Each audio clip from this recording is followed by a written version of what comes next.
আমাদের বাচ্চার জন্য আমরা সমস্ত কিছু করতে পারি, কি তাই তো?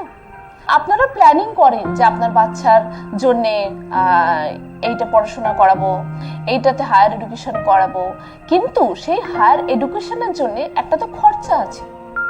সেই খরচাটা কত হতে পারে সেটা কি কোনো সময় আপনারা কাউন্ট করেছেন? হয়তো অনেকে করেছেন, হয়তো অনেকে করেননি। প্রত্যেকটার না একটা সিস্টেম আছে, রুলস আছে, রাইট?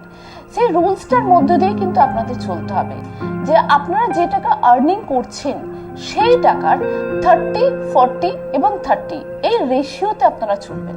30% কি হলো না আমার স্ট্যান্ডার্ড অফ লিভিং, মানে আমার কারেন্ট যে নিডটা। বাকি 40% কোথায় আমরা দিই না আমাদের ইএমআই।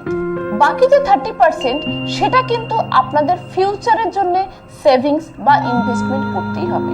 সেভিংস আর ইনভেস্টমেন্ট এই দুটো পার্ট কিন্তু আলাদা, কিন্তু মোটামুটি বোঝার জন্য আমি আপনাদেরকে বলছি যে বাকি 30% কিন্তু আপনাদের ফিউচারের জন্য সেভিংস করতেই হবে, কিন্তু যেটা আমরা কোনো সময়তেই করি না। আমরা কি করি, মোটামুটি যে টাকাটা আমার মান্থলি ইনকাম আসে সমস্ত কিছু খরচা টর্চা করে ফেলি, তারপরে যেইটুকু আসে তখন আমরা ভাবি এটা দিয়ে আমরা আমাদের ফিউচার করব, কিন্তু সেটার মধ্যে কোনো ক্যালকুলেশন থাকে না যে এটা কি হিসাবে করব।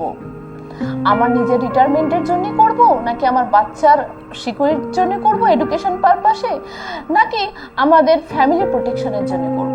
এরকম ভাবে হয়তো আপনারা কোনোদিন ভাবেননি, বাট আমি বলছি আজ থেকে ভাবুন।